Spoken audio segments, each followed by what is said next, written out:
সন্ত্রাস করে মানুষকে কষ্ট দেওয়া এটা ইসলামের সভ্যতা হতে পারে, ইসলামের শিক্ষা হতে পারে। আপনি দেখবেন আমাদের দেশে প্রায় গান বাজনার বিকট আওয়াজে হার্টের রোগী তারা ছটফট করতে থাকেন বিছানায়। অনেক বৃদ্ধ মানুষ, অনেক ছোট শিশু যাদের হার্ট দুর্বল, তারা ছটফট করতে থাকে, কিছু বলতে পারে না, ভয়ে আতঙ্কে। তো এই অপসংস্কৃতি, এটার বাহন হলো এই 31st নাইট, 14ই ফেব্রুয়ারি। এগুলাতে বহন করে এই অপসংস্কৃতির সয়লাভ আমাদের এই দেশকে, আমাদের মাটিকে গ্রাস করে ফেলছে। এই কালচারাল যে ফ্যাসিজম দীর্ঘদিন পর্যন্ত আমাদের দেশে চলমান আছে, এটার বিরুদ্ধে আমাদের একটু রুখে দাঁড়াতে হবে, শক্ত হাতে এটাকে দমন করতে হবে। যেহেতু পুলিশ থেকে রীতিমতো আতশবাজি, ফানুস উড়ানো, পটকা ফুটানো 31 ডিসেম্বর নাইট তথা 31st নাইট উপলক্ষে নিষেধ করা হয়েছে, অতএব এই নিষেধাজ্ঞা বাস্তবায়ন করা এটা পুলিশের পক্ষে একা সম্ভব না। এটার জন্য জনগণের সহযোগিতা প্রয়োজন। আমরা যদি সবাই সহযোগিতা করি, সবাই যদি সতর্ক থাকি, পুরো এলাকার প্রত্যেকটা মানুষ যদি পাড়ায় পাড়ায় যদি আমরা দায়িত্বশীল হই যে কোনো এলাকাতে কোনো যুবককে উচ্ছৃঙ্খল কোনো কাজ করতে দেওয়া যাবে না, তাহলে দেখবেন এই অপসংস্কৃতিকে ঝেঁটে বিদায় করা গেছে ইনশাআল্লাহ।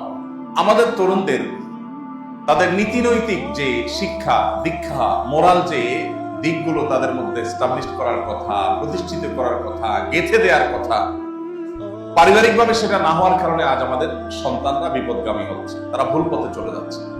বিধায় সন্তানদেরকে দ্বীনি শিক্ষা দেওয়া, তাদেরকে কোরআন হাদিসের আলোয় আলোকিত করা, তাদেরকে আল্লাহ এবং তার রাসূল সাল্লাল্লাহু আলাইহি ওয়াসাল্লামের পথে গাইড করা, এটার কোনো বিকল্প পথ আমাদের সামনে খোলা নেই। যদি আমরা বাঁচতে চাই, যদি আমরা আত্মমর্যাদা সম্পন্ন জাতি হিসাবে মাথা উঁচু করে দাঁড়াতে চাই, যদি আমাদের আত্মপরিচয়কে টিকিয়ে রাখতে চাই, তাহলে আমাদের সন্তানদেরকে দ্বীনি শিক্ষা দেওয়ার কোনো বিকল্প পথ খোলা নেই। আপনার যেই সন্তান আজ উচ্ছৃঙ্খল হয়ে আতশবাজি করে আরেকজনের ঘুম হারাম করবে, আরেকজনের কষ্টের কারণ হবে, তার ফুর্তি করতে গিয়ে, বন্ধু বান্ধবের বাসনা পূরণ করতে গিয়ে, এই সন্তানে আপনার চোখের পানি পড়ার কারণ হবে একদিন। এর যে উন্মাদনা আমাদের দেশে গত বেশ কয়েক বছর ধরে ব্যাপক আকারে আমরা দেখতে পাচ্ছি, এই বিষয়টি হলো এদেশের মানুষের উপর চাপিয়ে দেওয়া কালচারাল ফ্যাসিজমের অংশ। যে কোনো জাতির আইডেন্টিটি বা অস্তিত্ব, আত্মপরিচয়, এটি অনেকখানি নির্ভর করে তাদের কালচারের উপর।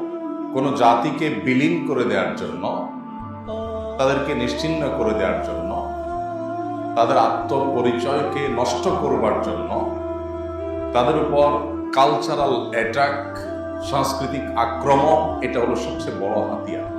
আজকের পৃথিবীতে অস্ত্র দিয়ে যুদ্ধ করে কোনো অঞ্চল, কোনো ভূখণ্ড, কোনো দেশ দখল করাটা যতটা গুরুত্বপূর্ণ, কালচারাল অ্যাটাকের মাধ্যমে, সাংস্কৃতিক আক্রমণের মাধ্যমে কোনো জাতির অস্তিত্বকে নষ্ট করে দেওয়াটা, এটা সাম্রাজ্যবাদীদের অত্যন্ত গুরুত্বপূর্ণ স্ট্র্যাটেজিগুলোর একটি। এবং সেই কারণে গত বহু বছর ধরে এই দেশে মুসলমানরা সংখ্যায় মেজরিটি হয়েও কালচারালে তারা মাইনরিটি হয়ে আছে। সংখ্যায় মুসলমানরা অনেক বেশি থাকা সত্ত্বেও সংস্কৃতিতে মুসলমানদেরকে সংখ্যা লঘু করে রাখা হয়েছে। সেজন্য আমরা কদিন আগেও সেই বাংলাদেশ দেখেছি, যে বাংলাদেশে দাড়ি টুপি পরে মানুষ নির্বিঘ্নে চলাফেরা করতে ভয় পেত। যুবক ছেলেফেলেরা টাকনুর উপরে প্যান্ট পরে নবী করিম সাল্লাল্লাহু আলাইহি সাল্লামের হাদিসের উপরে আমল করতে গিয়ে ভয় পেত। না জানি তাদেরকে জঙ্গি ট্যাগ দেওয়া হয়, না জানি তাদেরকে রাজাকার ট্যাগ দেওয়া হয়, না জানি তাদেরকে অন্য কোনো ট্যাগ দেওয়া হয়। এটা হলো কালচারাল যে ফাইট, কালচারাল যে যুদ্ধ, সেটা তার একেবারে সুস্পষ্ট প্রকাশ। বাংলাদেশের প্রতিনিধিরা একজন সচিব ছিলেন সম্ভবত, জনাব আসাফুদ্দৌলা সাহেব, আপনাদের অনেক মনে থাকবে, অনেক আগে তার একটা বক্তব্য বেশ গোটা দেশে আলোড়ন সৃষ্টি করেছিল। তিনি তখনই উৎসাহ প্রকাশ করেছিলেন যে আমি এই বৃদ্ধ বয়সে দাড়িটুকু পরে বাসা থেকে মসজিদে যেতে আমার ভয় হয় কেন, না জানি আমাকে জঙ্গি হিসাবে চালান দেওয়া হয়, পত্রিকায় কালার করা হয়। এই যে কালচারাল অ্যাটাক, কালচারাল ফ্যাসিজম, এটা পলিটিক্যাল ফ্যাসিজমের চাইতে কোনো ক্রমে কম না। এই ফ্যাসিজম দীর্ঘদিন ধরে মুসলমানদের উপরে চাপিয়ে রাখা হয়েছে। সান্ত্বনার বিষয় হলো আল্লাহ রাব্বুল আলামিন কোরআন কারীমে একাধিক জায়গায় একাধিকবার আমাদেরকে বলেছেন, ইউরিদুনা লিইউতফিউ নূরাল্লাহ, তারা আল্লাহর আলোকে নিভিয়ে দেওয়ার চেষ্টা করে।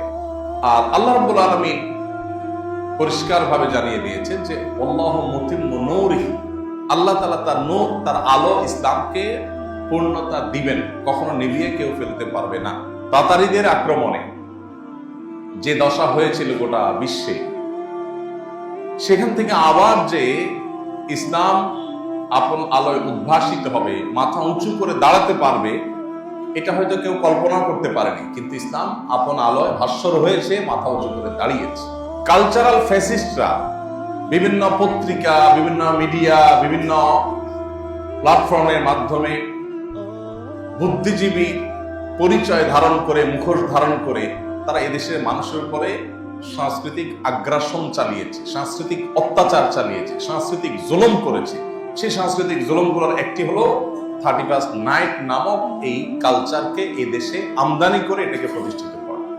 এই কালচারের সাথে এদেশের মানুষের ভাষা, এ অঞ্চলের মাটি ও মানুষ, এ অঞ্চলের ধর্ম, কোনো কিছুর কোনো ন্যূনতম সম্পর্ক, কিন্তু সেটাকে এমন ভাবে প্রতিষ্ঠিত করা হয়েছে যে 31st নাইট যেন এদেশেরই একটা কালচার। এইভাবে ভিনদেশি কালচার আমাদের দেশে আমদানি করা হয়েছে কোনো ক্লু ছাড়া। ধর্ম এটা একটা কালচারের উৎপত্তি স্থল। ধর্ম থেকে কালচার মানুষ ধারণ করে। প্রত্যেকটা অঞ্চলের মানুষের কিছু মাটি এবং মানুষের কিছু কালচার থাকে।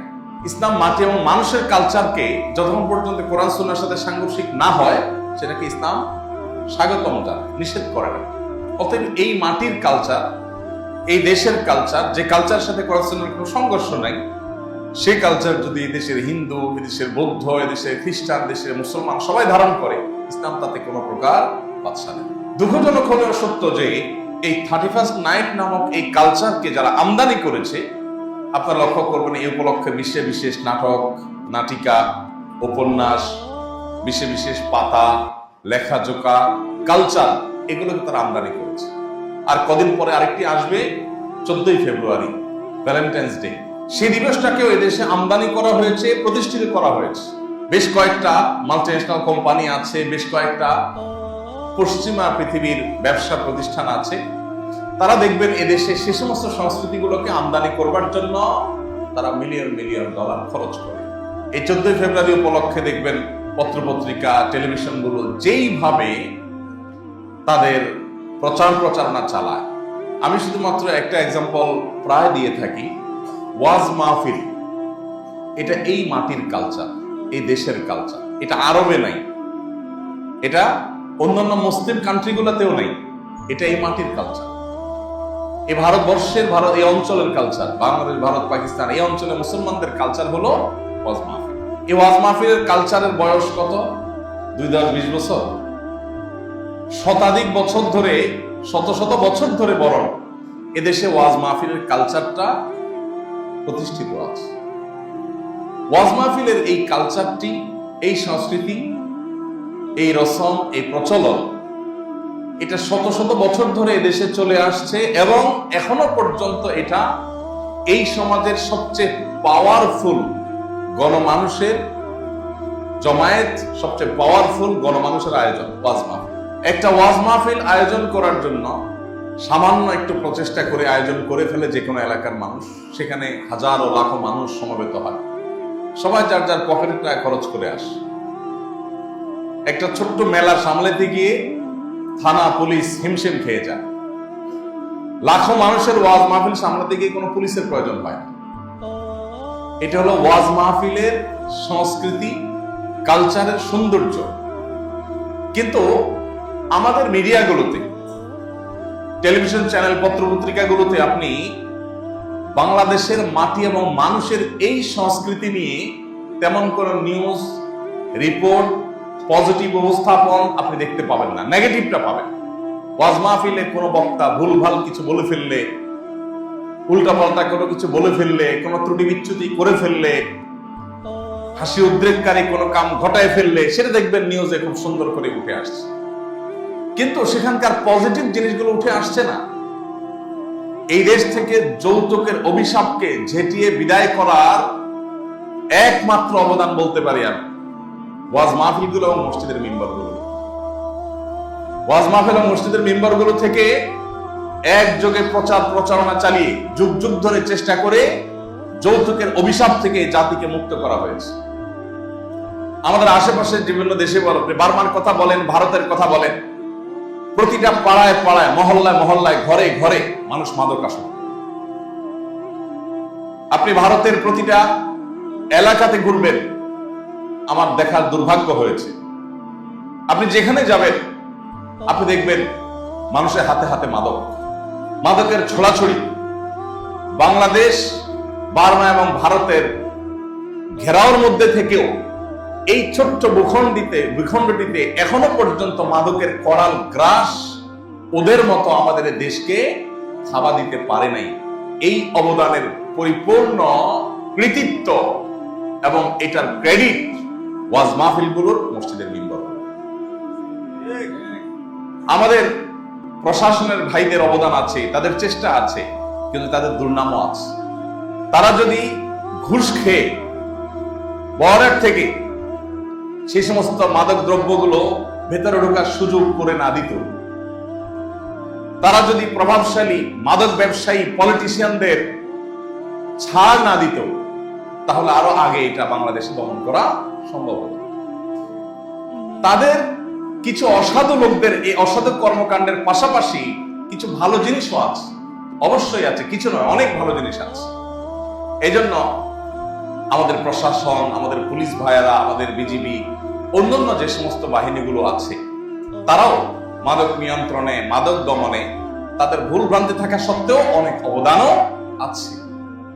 কিন্তু একচ্ছত্র ক্রেডিট যদি আপনি বলেন, যে ক্রেডিটে কোনো ধুলো নাই, কোনো বালি নাই, কোনো মলিনতা নাই, কোনো অপরিচ্ছন্নতা নাই, কোনো নোংরামি নাই, সেটা হলো আলেম সমাজের ক্রেডিট। যে আলেম সমাজ এদেশ থেকে মাদকের থাবা থেকে এদেশকে মুক্ত করবার জন্য তারা কাজ করেছেন। তারা মাদককে প্রতিষ্ঠা করার জন্য তলে তলে কোনো অন্যায় করেন নাই। কিন্তু আপনি কয়টা মিডিয়াতে, কয়টা টিভি চ্যানেলে, কয়টা পত্রপত্রিকাতে ওয়াজ মাহফিলের এইসব সুফলগুলো, এ সকল অর্জনগুলো, এ সকল ভালো দিকগুলোকে তুলে ধরতে আপনি দেখেছেন বলেন? আপনি সেই সমস্ত মিডিয়াগুলো, যে মিডিয়াগুলো ওয়াজ মাহফিলগুলোকে ইগনোর করেছে, এদেশের মাটি এবং মানুষের সংস্কৃতিকে ইগনোর করেছে, এগুলোকে দমিয়ে রেখেছে, বরং পারলে এদেশের মাটি এবং মানুষের কালচারকে, সংখ্যাগরিষ্ঠ মানুষের সংস্কৃতিকে আসামির কাঠগড়া দাঁড় করিয়েছে, মাথায় টুপি, মুখে দাড়ি আর টাকনুর উপরে প্যান্ট পরাকে যারা জঙ্গিবাদের আলামত হিসাবে চিহ্নিত করেছে, এই কালপ্রিটরা, এই কালচারাল ফ্যাসিস্টরা, তারা দেখবেন এই দেশে 31st নাইটের আমদানি করেছে। এটা সেই 31st নাইট, আমরা ভুলে যাইনি, মাত্র 2 বছর আগের ঘটনা। এই ঢাকার আমাদের এক বোন, অচেনা অজানা কোন এক বোন, গরিব মানুষ, তিনি অল্প অল্প করে তিল তিল করে তার একটা প্লাস্টিকের ফ্যাক্টরি করে সেখানে কিছু প্রোডাক্ট তিনি তৈরি করে তার ছাদে তিনি সেটা জড়ো করে রেখেছেন এবং 31st নাইটের ফানুসের আগুন সেটার উপরে পড়ে সেগুলো সবগুলোকে ভস্ম করে দিয়েছে। মনে আছে না আপনাদের? আমরা আবার তাড়াতাড়ি ভুলে যাই সেই দিনের ঘটনা, যে আতশবাজির আগুনে এবং পটকার আওয়াজে ছোট্ট শিশু মায়ের কোলে মৃত্যুবরণ করেছে। কদিন আগে, গত বছর বা তার আগের বছর। এই 31st নাইট এটা উদযাপনের নামে ঢাকা শহরের 5 স্টার হোটেলগুলোতে, বিভিন্ন বারগুলোতে, বিভিন্ন ক্লাবগুলোতে যে পরিমাণ টাকা উড়ানো হয়, বিদেশি নর্তকী এনে যে পরিমাণ টাকা এদেশের টাকা নষ্ট করা হয়, সেটার একটা হিসেব দৈনিক মানব জমিনে কয়েক বছর আগে দেওয়া হয়েছিল। এই বিষয়ে আমি এর আগে বেশ কয়েকবার বলেছি। এক্সাক্ট ফিগার গুলো আমার মনে নেই, তবে চোখ কপালে উঠার মতো ফিগার। এই রাত উপলক্ষে বিভিন্ন হোটেল, মোটেল, রেস্তোরাঁ, বিভিন্ন ক্লাব, এগুলাতে শত শত হাজারো কোটি টাকা নষ্ট করা হয়। ঠিক এমন এক সময়ে যখন আপনি উত্তরবঙ্গে, দক্ষিণবঙ্গে, দেশের প্রত্যন্ত অঞ্চলে বহু জায়গায় ঘুরে ঘুরে আপনি দেখতে পাবেন বহু গরিব অভাবী মানুষ তারা শীতে কাতরাচ্ছে। সামান্য একটু শীত নিবারণের জন্য 30 টাকা 50 টাকা দামের এক জোড়া মোজা কিনবার মতো সামর্থ্য যাদের নাই, তারা কাতরাচ্ছে। ওই সময়ে বিদেশি নর্তকী এনে বিদেশি কালচারকে এই দেশের মাটিতে প্রতিষ্ঠিত করবার জন্য শত শত নয় হাজারো কোটি টাকা পোড়ানো হচ্ছে, নষ্ট করা হচ্ছে। প্রতি বছরে আইন শৃঙ্খলা রক্ষাকারী বাহিনীর ভাইয়েরা তারা নিষেধাজ্ঞা আরোপ করেন, কড়াকড়ি করেন, পটকা ফুটানো যাবে না মর্মে বিভিন্ন সময় মেট্রোপলিটন পুলিশ থেকে বিভিন্ন প্রতিষ্ঠান থেকে তারা সতর্ক করেন, কিন্তু কে শুনে কার কথা। আমি গত বছরও আহ্বান রেখেছিলাম, এবছর আপনাদের কাছে একটু জোরালো উদাত্ত আহ্বান রাখতে চাই। এলাকায় এলাকায় এই জাতীয় সন্ত্রাসীদের প্রতিরোধ কমিটি গড়ে তুলুন, যারা এই 31st নাইট উদযাপনের নাম দিয়ে মানুষের জীবনকে হুমকির মধ্যে ফেলে দেয়। সে সমস্ত যুবকদের থামিয়ে দিন। এই বছর বিশেষ করে পটকা ফোটানো, আতশবাজি করা, এটা পরিষ্কারভাবে নিষিদ্ধ ঘোষণা করা হয়েছে।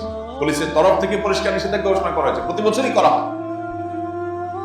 আমরা প্রতি বছরই আপনাদেরকে আহ্বান করি যে প্রত্যেকে যার যার দায়িত্বে, এলাকায় তরুণ যে উচ্ছৃঙ্খল লোকজন আছে, ছেলে ফেলে আছে, তাদের হাত ধরুন, তাদেরকে বোঝান, তাদেরকে কাউন্সিলিং করেন যে তোমার আনন্দ কিভাবে আরেকজনের বেদনার কারণ হতে পারে। এটা পশ্চিমাদের সংস্কৃতি, এটা আমাদের সংস্কৃতি নয়। ওদের সংস্কৃতিতে যদি এই জাতি হারিয়ে যায়, তাহলে এই জাতির আত্মপরিচয় হারিয়ে যাবে। আমাদের নিজস্ব কালচার আছে, নিজস্ব সংস্কৃতি আছে, কেন আমরা সেগুলো আমদানি করতে হবে? ভাইরা আমার, আপনি যখন আকাশে টাকা পোড়াচ্ছেন, টাকা উড়াচ্ছেন ফানুসে, ঠিক তখনই হয়তো আপনি নিচের দিকে তাকালে দেখবেন ফুটপাতে কোনো আদম সন্তান শুয়ে আছে, যার গায়ে হয়তো শীতের কাপড় নাই, যার পেটে হয়তো খাবার নাই। তো বাংলাদেশে মানুষের জন্য এই সমস্ত কালচারগুলোকে, এই সমস্ত সংস্কৃতিগুলোকে আমদানি করে সেগুলোকে প্রতিষ্ঠা করার যে অপচেষ্টায় লিপ্ত একটা চক্র, এদের বিরুদ্ধে আমাদেরকে সোচ্চার হতে হবে, আমাদেরকে সতর্ক হতে হবে, সজাগ হতে হবে। এলাকাতে যে সমস্ত মানুষ এ সমস্ত উচ্ছৃঙ্খল কর্মকাণ্ড করে, তাদেরকে আইনের হাতে তুলে দিতে হবে, পুলিশে সুপর্দ করতে হবে। ফানুস ওড়ানো, আতশবাজি করা, পটকা ফুটানো 31st নাইট উপলক্ষে এটাকে নিষিদ্ধ ঘোষণা করা হয়েছে। অতএব নিষিদ্ধ কাজ যে করবে তাদেরকে আইনের আওতায় আনতে হবে, আইনের হাতে তাদেরকে তুলে দিতে হবে। আল্লাহ রাব্বুল আলামিন এই সকল অপসংস্কৃতি থেকে আমাদের প্রিয় মাতৃভূমিকে আল্লাহ তাআলা হেফাজত রাখার তৌফিক দান। ভাইরা আমার, আমরা প্রতি বছরই এই কথাগুলো বলি। ঢাকা শহরে বৈদ্যুতিক তারের যে জাল বিছানো আছে আমাদের মাথার উপরে, এই ফানুসের আগুনে যে এখনো 2-4-10টা বিল্ডিং পুড়ে ছাই হয়ে যায়নি, হাজার হাজার মানুষ কয়লা হয় নাই, এই তো বেশি। অতএব আমাদের ছেলেরা, আমাদের তরুণরা, তারা যদি কেউ আতশবাজি করতে চায়, তাদেরকে আতশবাজির ভয়াবহ চিত্রগুলো জানান, সেগুলো তুলে ধরুন তাদের সামনে, তাদেরকে সচেতন করুন, সতর্ক করুন।